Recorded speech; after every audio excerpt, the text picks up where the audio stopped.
அந்த இங்கிலீஷ் லாங்குவேஜில் நம்ம த ஸ்டோரி ஆஃப் காஃபி பார்த்தோம் இல்லையா, அதில் 5 questions. What did Kaldi observe that led to the discovery of coffee? Coffee கண்டுபிடிப்பதற்கு வழிவகுத்த கால்டியின் கவனிப்பு என்ன? அது என்ன ஆன்சர் அப்படின்னு சொன்னால் option B, goats eating red berries and becoming energetic.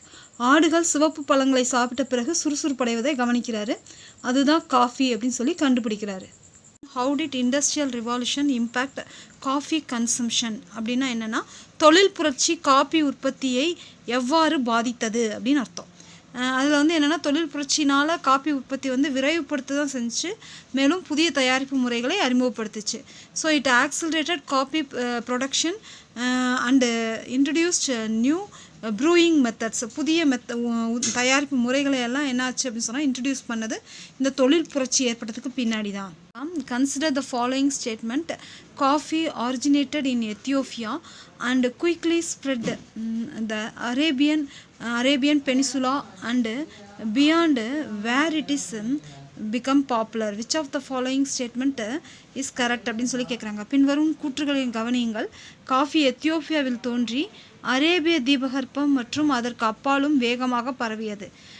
எத்தியோப்பியாவில் தொடங்கி அரேபிய தீபகற்பம் வரைக்கும் பரவிச்சு. அங்கே அது பிரபலமாயிடுச்சு. பின்வரும் நோட்டில் எது இந்த கூற்றை ஆதரிக்கிறது அப்படின்னு சொல்லி கேட்குறாங்க. அதுக்கு என்ன தமிழ் மீனிங் பார்த்துட்டு அப்படியே இங்கிலீஷில் உள்ள ஆப்ஷன்ஸும் சொல்லுவோம்.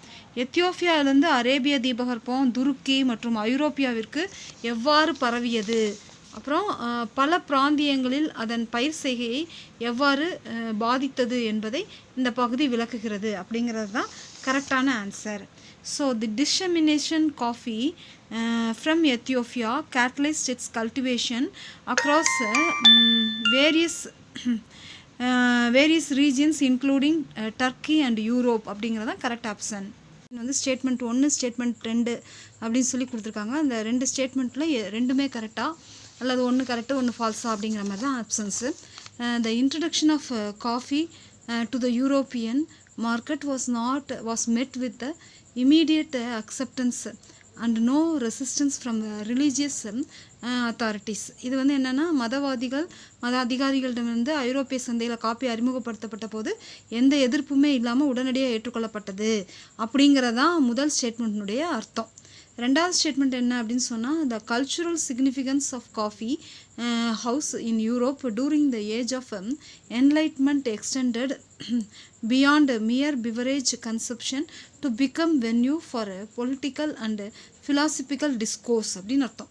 அறிவொளி காலத்தில் ஐரோப்பியாவில் இருந்த காஃபி விடுதிகளின் கலாச்சார முக்கியத்துவம் வெறும் பானம் அருந்துவதை தாண்டி அரசியல் மற்றும் தத்துவ விவாதங்களுக்கான இடங்களாக அமைந்தது.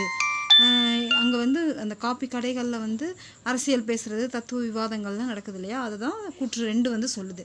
அப்போ ஸ்டேட்மெண்ட் 1 என்ன சொல்லுச்சுன்னா, மதவாதிகள் உடனே ஏற்றுக்கொண்டாங்க அப்படிங்கிறது அது தவறு. Statement 1 is false and 2 is true. அதுதான் கரெக்டு. ஆனால் வாட் டஸ் த ஃப்ரேஸ், ஒரு ஃப்ரேஸ் கொடுத்துருக்காங்க. Emerging as social hubs mean in the context of the passage.